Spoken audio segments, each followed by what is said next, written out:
नमस्कार विद्यार्थी मित्र हो, सर्वांचं आजच्या या व्हिडिओमध्ये सहर्ष स्वागत। आज आपण इयत्ता 10वीचा विज्ञान आणि तंत्रज्ञान भाग 1 चा प्रकरण 2 मूलद्रव्यांची आवर्ती वर्गीकरण या प्रकरणातील पुढचा घटक आज आपण इथं अभ्यासणार आहोत। या घटकामध्ये या व्हिडिओमध्ये आपण जे आधुनिक आवर्त सारणी आहे, आधुनिक आवर्त सारणीची सविस्तर आपण इथं अभ्यास करणार आहोत। तर चला तर मग पाहूया आधुनिक आवर्त सारणी कशी आहे ते। विद्यार्थी मित्र, तुम्हाला माहिती आहे मेंडेलीवचा आवर्ती नियम हा अणुवस्तुमानांकावर आधारित होता, परंतु तो बऱ्याच मूलद्रव्यांना लागू झालेला नाही। मग मेंडेलीवच्या आवर्ती नियमानंतर आधुनिक आवर्ती नियम अस्तित्वात आला।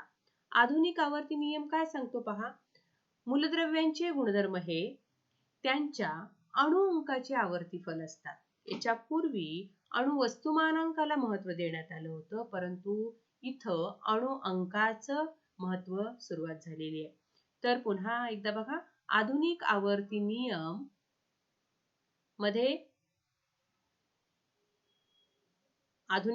नियम मध्ये मूलद्रव्याचे गुणधर्म हे कशाचे आवर्ती फल असतात?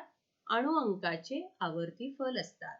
हा नियम खूप महत्वाचा आहे, ज्याला मॉडर्न पिरियोडिक लॉ असं सुद्धा म्हणलं जातं। मग आधुनिक आवर्ती नियमाच्या आधारावर एक सारणी तयार करण्यात आली।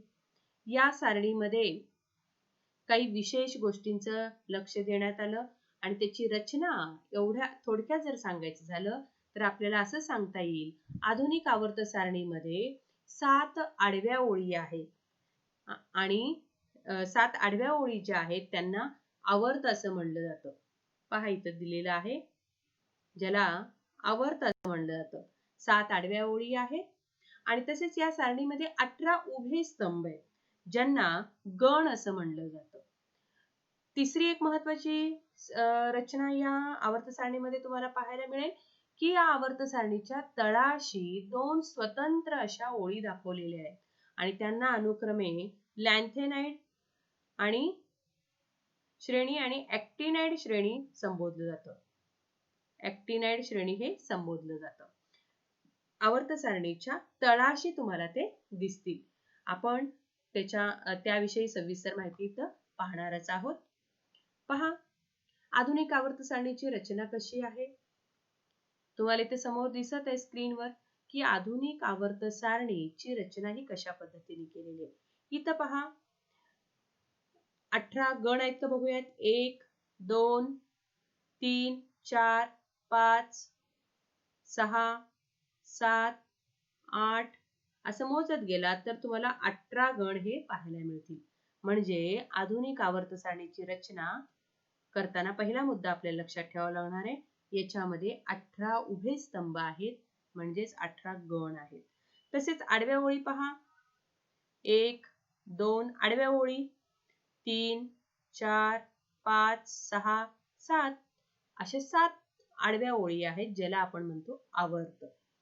आणि तळाशी आधुनिक आवर्त सारणीच्या तळाशी एक श्रेणी आहे लॅन्थिनाइड श्रेणी आणि ही आहे ऍक्टिनाइड श्रेणी। ऍक्च्युअली ही काय श्रेणी आहे पहा, लॅन्थेनाइड श्रेणी आणि ऍक्टिनाइड श्रेणी ही कुठून सुरुवात झालेली आहे तर इथं 57 येले दिसतोय का, इथं याच्यानंतर 28 58 59 60 हे गॅप मारलेले आहेत आणि ते तळाशी दाखवलेले आहेत। काही विशेष गुणधर्मांची असल्यामुळे त्याची वेगळी अशी रचना करण्यात आलेली आहे। लॅन्थेनाइड श्रेणी म्हणून याला लॅन्थिनाइड श्रेणी म्हणतात आणि ऍक्टिनाइड श्रेणी कशी असते बघा, अणुअंक 89 असलेला ACA तो ऍक्टिनाइड श्रेणीमध्ये येतो। त्याच्या पुढचे 89 90 91 92 104 पर्यंतचे सगळे मूलद्रव्य इथं हे 103 पर्यंतची मांडणी केलेले, इथं वरही तसंच आहे 57 ते 71 अशी ही लॅन्थेनाइड श्रेणी आणि ऍक्टिनाइड श्रेणी हे 58 ते 71 मूलद्रव्यांची एक श्रेणी आहे आणि ऍक्टिनाइड श्रेणी जी आहे ते अणुअंक 90 ते 103 अणुअंक असलेल्या मूलद्रव्यांची ही एक श्रेणी। अशी ही आधुनिक आवर्त सारणीची थोडक्यात रचना आपल्याला सुरुवातीला लक्षात ठेवायची। त्यानंतर या आवर्त सारणीचा अभ्यास करताना आपल्याला अजून एक महत्त्वाची गोष्ट लक्षात ठेवायची, ती म्हणजे काही ग्रुप, काही गण ची विशेष आपल्याला माहिती असणं गरजेचं आहे. पहिला जो गण आहे, पहिला गण ज्याच्यामध्ये हायड्रोजन, लिथियम, सोडियम, पोटॅशियम या मूलद्रव्यांचा समावेश होतो. शेवटपर्यंत तुम्ही नावं शोधू शकता. तुम्हाला निदान एवढी तरी नावं आता तुर्तास माहिती असणं गरजेचं आहे. तर या गणाला म्हणलं जातं अल्क धातुगण. पहा इथं लिहूयात आपण.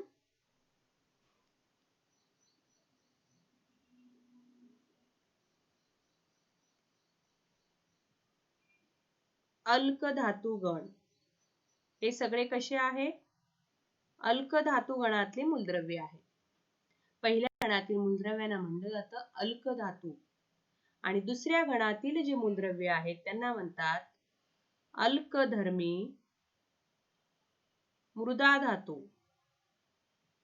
मृदा धातू असं त्यांना संबोधलं जातं. पहा, गण 1 च्या मूलद्रव्यांना अल्कधातू, गण 2 च्या मूलद्रव्यांना अल्कधर्मी मृदा धातू म्हणलं जातं.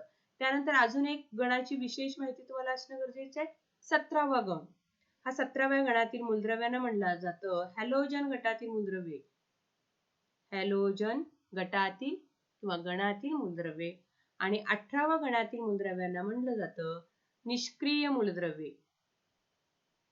निष्क्रिय मूलद्रव्ये किंवा राजवायू सुद्धा यांना म्हणलं जातं. राजवायू, ज्याला इनर्ट गॅसेस सुद्धा म्हणलं जातं.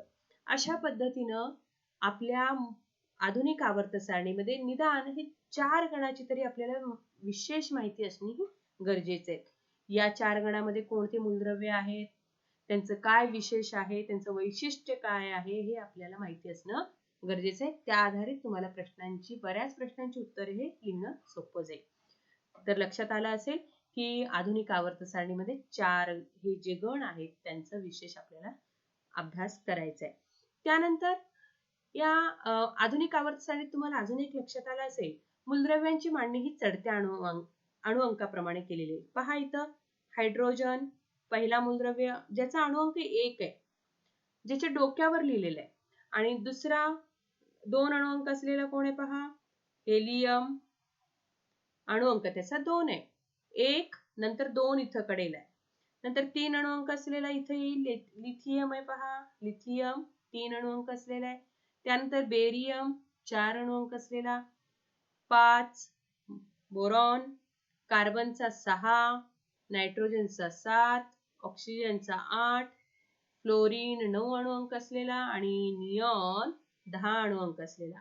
11 अणुअंक असलेला सोडियम, 12 अणुअंक असलेला मॅग्नेशियम, 13 इथे पहा ॲल्युमिनियम, 14 अणुअंक असलेला सिलिकॉन, 15 अणुअंक असलेला फॉस्फरस, 16 अणुअंक असलेला सल्फर, 17 अणुअंक असलेला क्लोरीन आणि अर्गॉन 18 अणुअंक असलेला.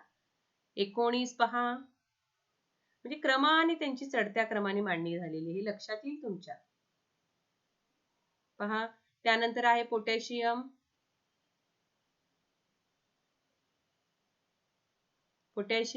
कॅल्शियम, असं तुम्हाला सगळ्या मूलद्रव्यांचीही मुद्दे लक्षात येतील. अशा पद्धतीनं आपण आधुनिक आवर्त सारणीमध्ये मूलद्रव्यांची मांडणी कशी केलेली आहे, 4 गण विशेष आपल्याला लक्षात कोणती ठेवायचे याचा अभ्यास इथं केलेला आहे. त्यानंतर आपण ह्याच्याबद्दल आणखीन काही अभ्यास करणार आहे डिटेलमध्ये, तो पुढच्या व्हिडिओमध्ये तुम्हाला पाहायला मिळेल. नुसता आधुनिक आवर्त सारणीची रचना आपण डिटेलमध्ये तिथं अभ्यास करणार आहे. या व्हिडिओमध्ये फक्त वरवरचे भाग आपण पाहणार आहे. याच्यानंतरच्या व्हिडिओमध्ये फक्त आधुनिक आवर्त सारणीची रचना याच्यावर आपण नक्की चर्चा करणार आहोत. तर आपण त्याच्या पुढच्या भागाकडे जाऊया. त्याच्या पुढचा भाग आहे तो भाग म्हणजे या आधुनिक आवर्त सारणीमध्येच अजून काही महत्त्वाचे गुणधर्म लक्षात येण्यासारखे आहेत का. पहा, आधुनिक आवर्त सारणीत मांडणी कशी केली आहे तर लक्षात आलेलं आहे. आता आपल्याला इथे थोडासा अजून विचार करायचा आहे, तो म्हणजे गण क्रमांक आणि आवर्तन क्रमांक काय आपल्याला निर्देश देतो का? मुलांनो, हे नेहमी लक्षात ठेवा.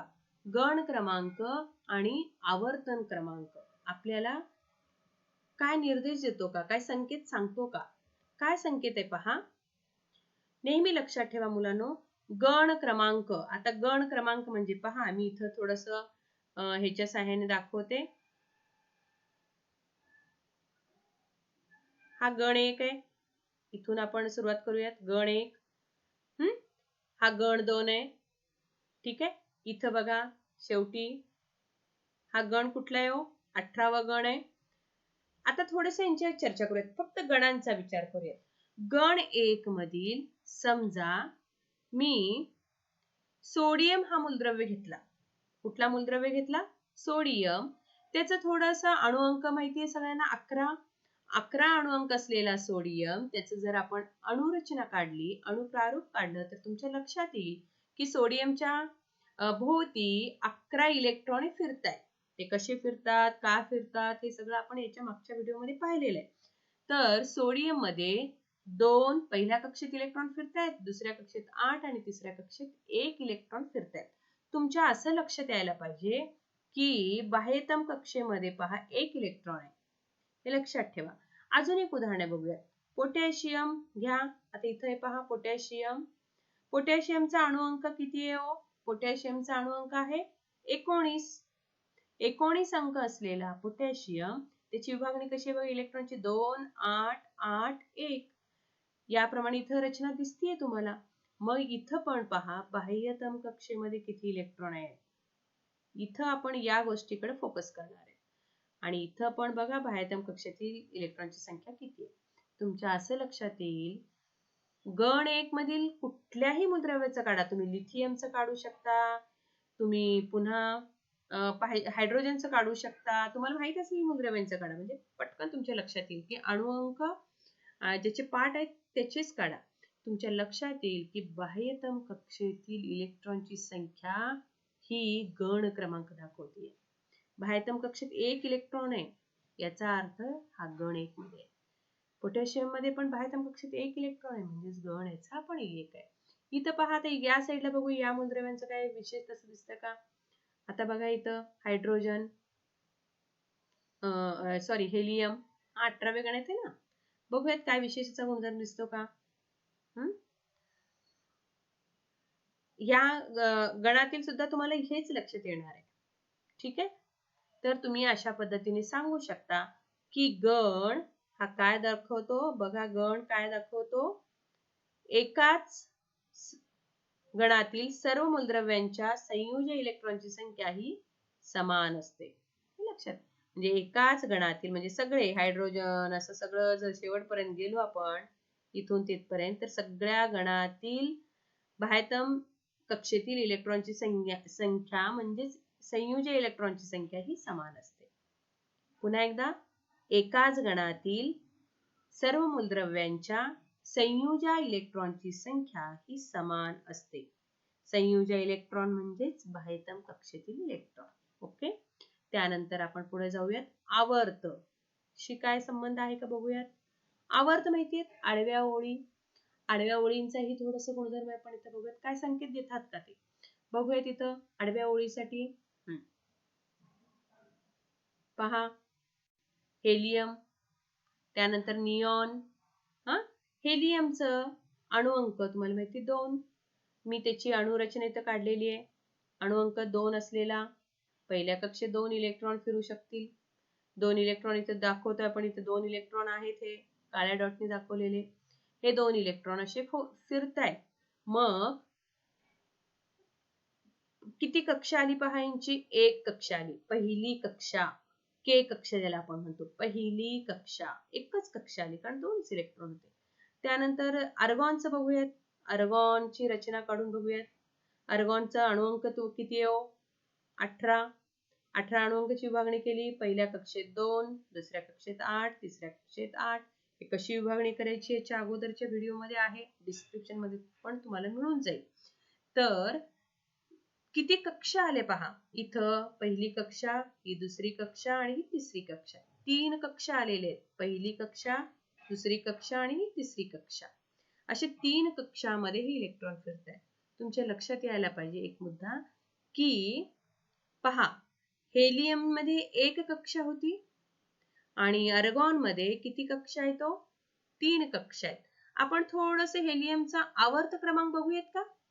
हेलियमचा आवर्त क्रमांक किती आहे? पहिल्याच ओळीत येतो, म्हणजे पहिल्या आवर्तनामधील मूलद्रव्य येतो. म्हणून असं पहिल्या आवर्तनातील मूलद्रव्याला एकच कक्षा, म्हणजे पहिली कक्षा फक्त आहे. तिसऱ्या आवर्तनातील मूलद्रव्य आहे का बघा, हा अर्गॉन तिसऱ्या आवर्तनातील आहे का? बरोबर आहे, तिसऱ्या आवर्तनातील आहे, म्हणून त्याला किती कक्षा आलेल्या आहेत? 3 कक्षा आलेल्या आहेत. बघा, असं निऑनचं सांगा किती कक्षा येऊ शकतील? निऑन दुसऱ्या आवर्तनात आहेत, म्हणजे किती कक्षाचे येऊ शकतील? 2 कक्षा अस्तित्वात असणार आहेत. असं तुम्ही कुठल्याही मूलद्रव्यांचं जर बघितला तर तुमच्या लक्षात येईल. आवर्तन क्रमांक हा काय दर्शवतो? तर कक्षाची संख्या दर्शवतो. किती कक्षा आहे ते सांगतो. मग हे सांगितलेलं आहे तर एकाच आवर्तनातील सर्व मूलद्रव्यांच्या कवचांची संख्या ही एकसारखी असते, हे तुमच्या लक्षात येईल. एकाच आवर्तातील कुठल्याही आडव्या ओळीतील बघा सगळ्यांची कवचाची संख्या ही सारखी असणार आहे. त्यानंतर आपण पुढचा भाग बघूया. अणु आकारमान, ॲटॉमिक साईज. अणूचा आकारमान नेमका कसा मोजला जातो? अणू भरी गोल, पोकळ गोल ह्याच्याविषयी आपण चर्चा केलेली आहे. अणू हा कसा दिसायला हे डोळ्यासमोर ठेवा आणि तुमच्या लक्षात येईल की अणूचा आकारमान हा कसा असतो, कसा काढलं जातं. अणूचा आकारमान काढण्यासाठी अणूच्या केंद्रकापासून त्याच्या बाह्यतम कक्षेपर्यंतचं अंतर हे मोजावं लागतं. मग तेच इथं सांगितलेलं आहे. अणू आकारमान म्हणजे अणू त्रिज्याच्या सहाय्याने आपण मोजणार, म्हणजेच अणुकेंद्रक व बाह्यतम कवच यामधील अंतर होय. ओके, अणू आकारमान कशावरून मोजलं जातं? अणुकेंद्रक आणि बाह्यतम कवच यांच्यामधील तो अंतर असणार आहे. मग अणूचा आकार कसा आहे आधुनिक आवर्त सारणीमध्ये, याचाही आपण इथे चर्चा करणार आहोत. इथं पहा मुलांना, एक तक्ता इथे समोर तुमच्या दिसतोय. पहा, मूलद्रव्यांची मांडणी 1, 2, 3, 18 गण दिलेले आहेत. आपल्या शॉर्ट मध्ये तो आधुनिक आवर्त सारणी थोडंसं वेगळ्या स्वरूपात दाखवलेलं आहे आकाराच्या साठी. तर तुमच्या लक्षात येईल की अणूचा आकार बघा इथं कसा झालाय. हायड्रोजन अगदी लहान टिंब दिसतोय, लहान गोल दिसतोय. त्याच्यानंतर हेलियम दिसतोय, त्याच्याही पेक्षा थोडासा लहान आहे. इथं बघा लिथियम गोल दिसतोय, त्याच्यापेक्षा बेरियम थोडासा बारीक झालाय. बोरॉन त्याच्याही पेक्षा बारीक दिसतोय. कार्बन त्याच्याही पेक्षा बारीक बारीक, असं होत होत होत निऑन म्हणजे साईज ही कमी झाली. अजून तिसऱ्या आवर्तनात बघा लक्षात येईल. सोडियम पहा, सोडियम तिसऱ्या आवर्तनात पहा. मॅग्नेशियम त्याच्यापेक्षा आकार कमी झालाय. अल्युमिनियम अजून त्याच्यापेक्षा कमी झालाय. Silicon, potassium, sulphur, chlorine, argon बघा साईज कशी कमी कमी झाली, म्हणजे अणूचा आकारमान हा कमी झालाय. असं तुमच्या लक्षात येईल की कुठून कुठे गेल्यावर अणूचा आकारमान हा कमी झालेला आहे. नेहमी लक्षात ठेवा, डावीकडून उजवीकडे गेल्यावर. ठीक आहे, कसा? डावीकडून तुमच्या डाव्या हाताने सुरुवात करा. बघा डाव्या हाताने सुरुवात झालेली आणि उजव्या हाताकडे गेले. ठीक आहे, डावीकडून उजवीकडे जाताना अणूची त्रिज्या ही कमी कमी होत जाते, म्हणून अणूचा आकार हा कमी कमी होत जातो, लहान लहान होत जातो. मग का आकार कमी होतो? आता आपण त्याच्याही चर्चा करावी लागेल. आकार कमी होतो हे कळालं, पण का होतो त्याचं कारण काय असेल? त्याचं कारण पहा, आवर्तनामध्ये डावीकडून उजवीकडे जाताना अणूची त्रिज्या कमी कमी होत जाते. याचं कारण आपल्याला पाहायचंय, का आकार कमी कमी होत जातो. थोडंसं एक लॉजिक लावा. एक मूलद्रव्य आहे, त्याचा अणूचा विचार केला, त्याच्या अणूच्या केंद्रकामध्ये धनप्रभार पण असतात आणि बाह्यतम कक्षेमध्ये म्हणजे बाहेरच्या कक्षेमध्ये इलेक्ट्रॉन फिरत असतात.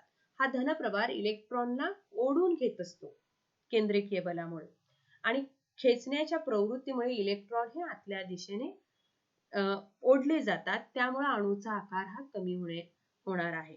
तसाच भाग इथं झालेला आहे. तर काय होतं पहा, एकाच आवर्तनामध्ये काय फरक पडतो? एका आवर्तनामध्ये डावीकडून उजवीकडे जाताना अणु अंक एक एकने वाढणार आहे.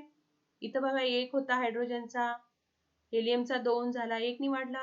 प्रत्येकाचा एक एक एक ने वाढत जाते.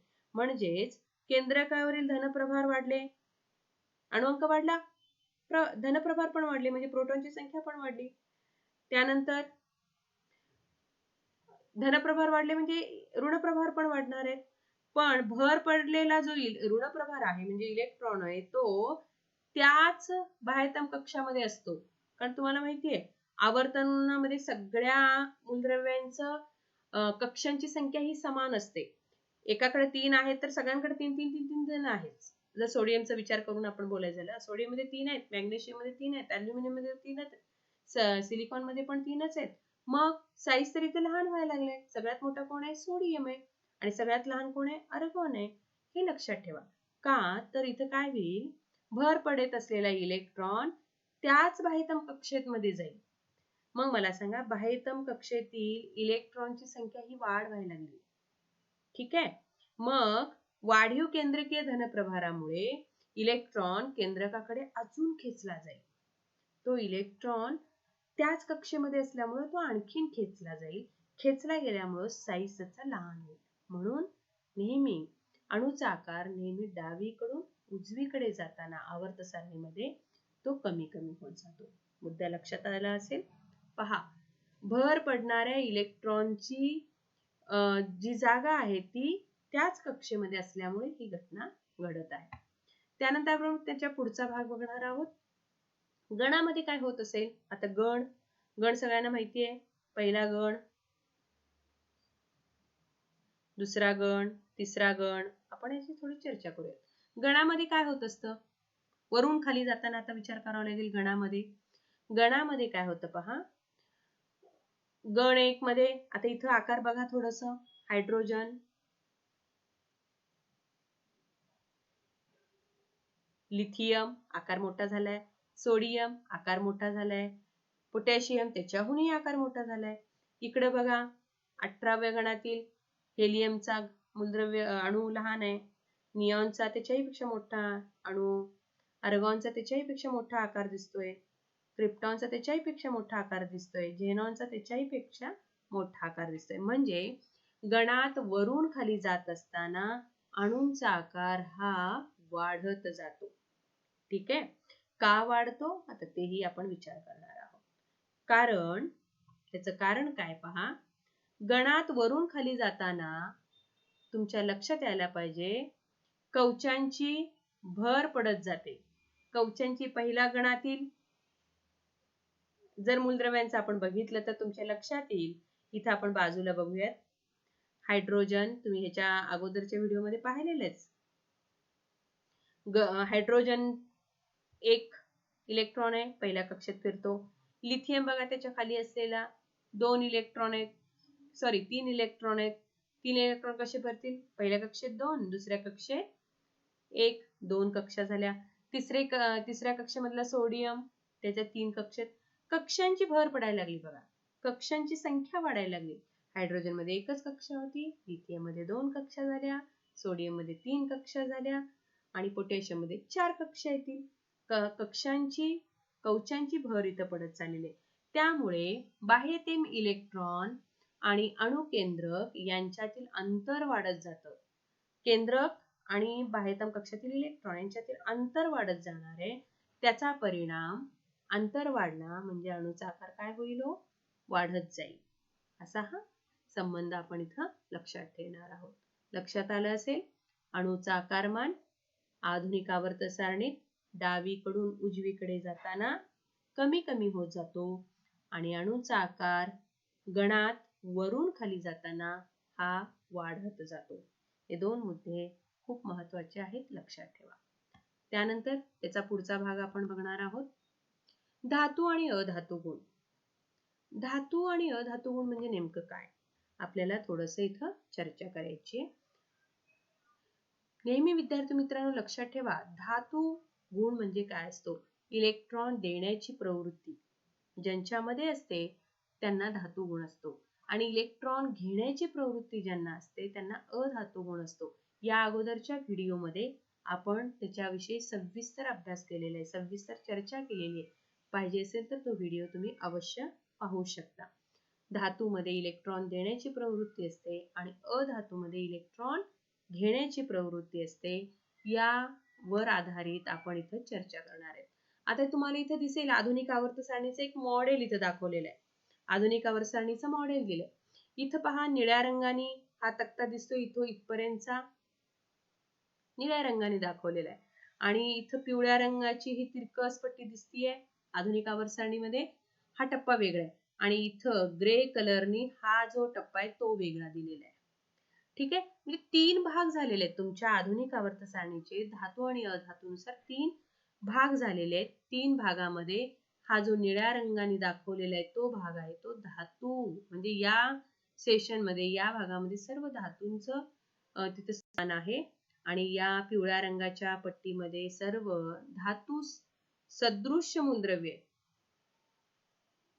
धातू सदृश्य मूलद्रव्ये इथं आहेत आणि या टप्प्यामध्ये पहा अधातू मूलद्रव्ये आहेत. आता तुमच्या लक्षात येईल की धातू अधातू यांच्या मध्यभागी जो यांच्या बाउंड्रीवर जे मूलद्रव्ये येतात त्यांना काय म्हणायचं? धातू सदृश्य. जे काही गुणधर्म धातूचे दाखवतात, काही गुणधर्म अधातूंचे दाखवतात. ठीक आहे, त्यानंतर आता हाच गुणधर्म इथं आपण चर्चा करणार आहोत. धातू गुणधर्म जो आहे त्यालाच म्हणलं जातं विद्युत धनता. विद्युत धनता असंही म्हणलं जातं त्याला. पहा विद्युत धनता.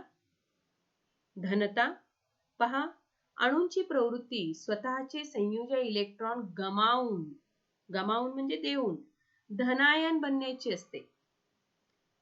मूलद्रव्याची प्रवृत्ती कशी असते? अणूंची प्रवृत्ती इलेक्ट्रॉन गमावून ते धनायन बनण्याची असते. यालाच मूलद्रव्यांची विद्युत धनता असे म्हणलं जातं आणि असे गुणधर्म असणारे मूलद्रव्य म्हणजे धातू असतात. त्यानंतर विद्युत ऋणता हा गुणधर्म पाहणार आहोत. विद्युत ऋणता त्याच्या विरुद्ध अधातूंमध्ये कसं असतं? अणूंची प्रवृत्ती कशी असते? बाहेरील इलेक्ट्रॉन घेण्याची संयोजक अंशात स्वीकारून ऋणायन बनण्याची असते. ऋणायन तयार करतात, इलेक्ट्रॉन घेतात आणि ऋणायन तयार करण्याची त्यांची प्रवृत्ती असते. यालाच म्हणतात विद्युत ऋणता. अशा पद्धतीनं धातूंमध्ये विद्युत धनता गुणधर्म असतो, अधातूंमध्ये विद्युत ऋणता हा गुणधर्म असतो. हे इथं तुमच्या लक्षात येईल. आधुनिक आवर्त सारणीमध्ये धातू अधातू धातू सदृश्य त्यांची पोझिशन तुमच्या लक्षात यायला पाहिजे. त्यानंतर इतक्या घटकांचा अभ्यास केल्यानंतर तुम्हाला एक गोष्ट सांगितलेली की आधुनिक आवर्त सारणीचा एक सेपरेट व्हिडिओ आपण इथं बनवत आहोत. तो तुम्हाला मिळेल. डिस्क्रिप्शन बॉक्स मध्ये त्याचा लिंक वगैरे दिला जाईल किंवा तुम्ही तो सर्च करून पाहू शकता. आधुनिक आवर्त सारणीचं एक सेपरेट अभ्यास आपण त्या व्हिडिओमध्ये करणार आहोत. तर